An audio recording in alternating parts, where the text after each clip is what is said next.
ఏడుస్తున్నారా? ఎందుకని? మరి మీరు అలాంటివి చేయొచ్చు, అలాంటి పనులు చేయొచ్చు. చూడండి, ముసలైపోయి కూడా ఎత్తుకుంటాడు ఏసై, ముసలయ్య కూడా ఎత్తుకుంటాడు.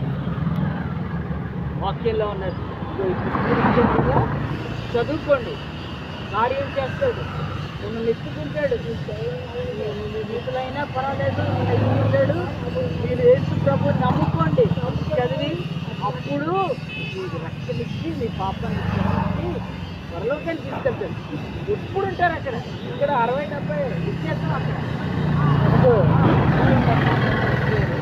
నేను కూడా ఒకప్పుడు భయంకరమైన లోకంలో ఆందోళనతో ప్రేమించి నాతో ఒప్పించి నాకు రక్షణిచ్చి ఇదిగోండి ఈ రోడ్ల మీద మీలాంటి వాళ్ళకి సహాయంగా ఉండే సహాయం చేస్తాడు. బాగుపడక తీసుకెళ్తాను, తీసుకెళ్తారు.